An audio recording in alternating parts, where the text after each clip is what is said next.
भाई दूज कब है? पूजा का शुभ मुहूर्त, महत्व। भाई दूज की पौराणिक कथा। राधे राधे दोस्तों, भाई दूज का पर्व 2024 में 3 नवंबर रविवार को मनाया जाएगा। इस दिन का तिलक करने का शुभ मुहूर्त दोपहर 1:10 से लेकर 3:22 तक रहेगा। भाई दूज का यह दिन भाई बहन के बीच प्यार, विश्वास और आपसी देखभाल का प्रतीक है।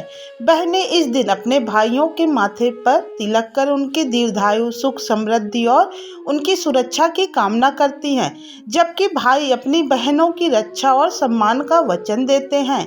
भाई दूज का पर्व दीपावली के तीसरे दिन आता है और इसे हिंदू कार्तिक माह के शुक्ल पक्ष की द्वितीया तिथि पर मनाया जाता है।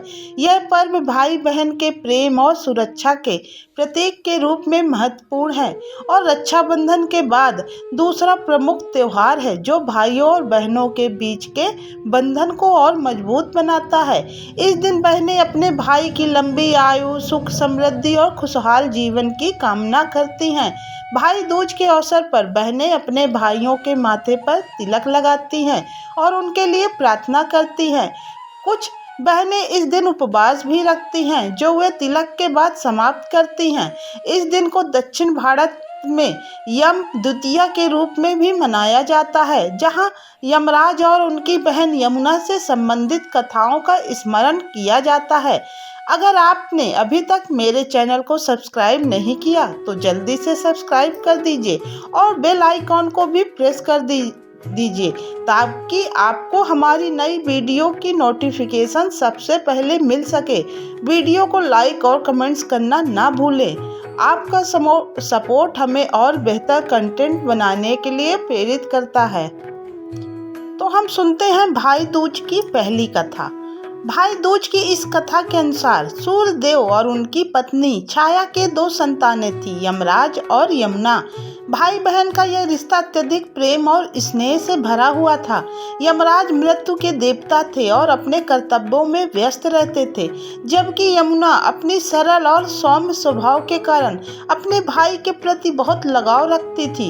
यमुना के मन में हमेशा यह इच्छा रहती थी कि यमराज उनके घर आएं और वह उनका स्वागत सत्कार करे। वह बार बार अपने भाई को निमंत्रण भेजती कि वह उनके घर भोजन के लिए आए, लेकिन यमराज अपनी व्यस्तता के कारण हमेशा उनके आग्रह को टालते रहते थे। यमुना का अपने भाई के प्रति प्रेम इतना गहरा था कि वह हर बार यमराज के आने की प्रतीक्षा करती थी। अपनी व्यस्तता के कारण यमराज ने कई बार उनकी विनती को अनदेखा किया, परंतु एक दिन यमराज को यह अनुभव हुआ कि उनकी बहन के इस प्रेम को और प्रतीक्षा को अनदेखा करना उचित नहीं है। तब उन्होंने निश्चय किया कि वह अपनी बहन यमुना के घर जाएंगे और उनके प्रेम और स्नेह का मान करेंगे। कार्तिक माह के शुक्ल पक्ष की द्वितीया तिथि को यमराज यमुना के घर पहुंचे। जैसे ही यमुना ने अपने घर के द्वार पर यमराज को खड़े देखा, उनकी प्रसन्नता का ठिकाना न रहा। वह अपने भाई को देखकर अत्यंत हर्षित हुई और प्रेम पूर्वक उनका स्वागत किया। उन्होंने यमराज के लिए स्नान, विश्राम और भोजन का प्रबंध किया। यमुना ने पूरे हृदय से अपने भाई का आदर सत्कार किया और उन्हें स्नेह पूर्वक भोजन परोसा। भोजन के पूर्व यमुना ने अपने भाई यमराज का तिलक किया और उन्हें मिष्ठान तथा अन्य व्यंजन बड़े प्रेम से परोसे।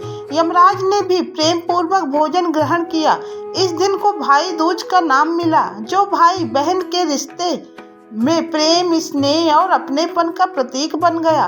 भोजन के पश्चात यमराज ने अपने बहन से वरदान मांगने के लिए कहा। यमुना ने विनम्रता पूर्वक अपने भाई से आग्रह किया कि वह हर वर्ष इसी दिन उनके घर आएं और भोजन ग्रहण करें। इसके अतिरिक्त उन्होंने यह भी वर मांगा कि जो भी बहन इस दिन अपने भाई का आदर सत्कार करके उसे तिलक करे, उसके भाई को यमराज का भय न हो। यमराज ने अपनी बहन की इस इच्छा को सहर्ष स्वीकार किया और उन्हें वरदान दिया कि जो भी बहन भाई दूज के दिन अपने भाई का स्नेह और आदर पूर्वक सत्कार करेगी, उसके भाई को लंबी आयु का आशीर्वाद मिलेगा और उसे कभी अकाल मृत्यु का भय नहीं होगा। तब से यह परंपरा चली आ रही है कि भाई दूज के दिन बहनें अपने भाइयों का तिलक करके उन्हें भोजन कराती हैं और उनकी लंबी उम्र की कामना करती हैं। यमराज और यमुना का पूजन कर बहनें अपने भाई की सुरक्षा और दीर्घायु का आशीर्वाद मांगती हैं। इस प्रकार भाई दूज का पर्व भाई बहन के स्नेह और प्रेम का प्रतीक बन गया, जो आज भी समर्पण और विश्वास के साथ मनाया जाता है। अब हम सुनते हैं भाई दूज की कथा दूसरी। भाई दूज की इस पौराणिक कथा में भगवान कृष्ण और उनकी बहन सुभद्रा के बीच गहरे स्नेह और प्रेम को दर्शाया गया है। इस कथा का संबंध नरकासुर नामक राक्षस से है, जो अपने अत्याचारों के लिए कुख्यात था। नरकासुर ने अपनी शक्ति का दुरुपयोग करते हुए कई निर्दोष लोगों को परेशान कर रखा था और उसकी वजह से सभी त्रस्त थे। इस संकट से मुक्ति पाने के लिए देवताओं और साधारण लोगों ने भगवान कृष्ण से सहायता की प्रार्थना की। उनकी प्रार्थना को स्वीकार करते हुए कृष्ण ने नरकासुर का संहार करने का निश्चय किया। अंततः भगवान कृष्ण ने भीषण युद्ध के बाद नरकासुर का वध कर दिया और लोगों को उसके आतंक से मुक्ति दिलाई। विजय प्राप्त करने के पश्चात भगवान कृष्ण अपनी बहन सुभद्रा से मिलने पहुंचे। उनकी बहन, जो उनके प्रति अत्यधिक स्नेह रखती थी, अपने भाई को सुरक्षित और विजयी देखकर बहुत प्रसन्न हुई। सुभद्रा ने अपने भाई कृष्ण का बड़े प्रेम से स्वागत किया। उन्होंने भाई के स्वागत में एक सुंदर फूलों की माला तैयार की और उनके आगमन पर उन्हें पहनाई। इसके बाद सुभद्रा ने अपने भाई के माथे पर तिलक किया, जो उनकी विजय और सुरक्षा का प्रतीक था। उन्होंने आरती उतारी और उनके सुरक्षित लौटने की खुशी मनाई। यह एक भावुक और सौहार्दपूर्ण क्षण था, जिसमें भाई बहन के रिश्ते की गहराई स्पष्ट झलकती थी। कृष्ण के प्रति सुभद्रा के इस आदर, सत्कार और प्रेम ने इस दिन को एक विशेष पहचान दी। इस घटना को देखकर लोगों को यह एहसास हुआ कि भाई बहन का यह रिश्ता केवल रक्त संबंध तक सीमित नहीं है, बल्कि इसमें सुरक्षा, स्नेह और एक दूसरे के प्रति आदर का भाव भी समाहित है। भगवान कृष्ण और सुभद्रा के इस पवित्र रिश्ते से प्रेरणा लेते हुए लोगों ने इसे एक उत्सव के रूप में मनाना शुरू कर दिया। इसे भाई दूज का पर्व कहा जाने लगा, जिसमें बहनें अपने भाइयों की लंबी उम्र, सुख, समृद्धि और उनकी सुरक्षा की कामना करती हैं। भाई दूज का यह पर्व न केवल एक धार्मिक अवसर है, बल्कि यह हमारे समाज में भाई बहन के रिश्ते के महत्व को भी दर्शाता है। इस दिन बहनें अपने भाइयों को तिलक करती हैं, उन्हें मिष्ठान और विभिन्न व्यंजन खिलाती हैं और उनकी रक्षा की कामना करती हैं। इसके बदले में भाई अपनी बहनों को उपहार और आशीर्वाद देते हैं और उनकी सुरक्षा का वचन देते हैं। इस प्रकार भाई दूज का त्योहार भाई बहन के रिश्ते में प्रेम, स्नेह और जिम्मेदारी को भी मजबूत बनाता है।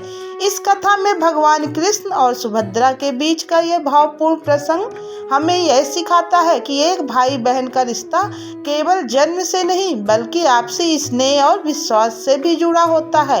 इस कथा के अनुसार भाई दूज का पर्व इस रिश्ते की गहराई और आपसी प्रेम का प्रतीक है।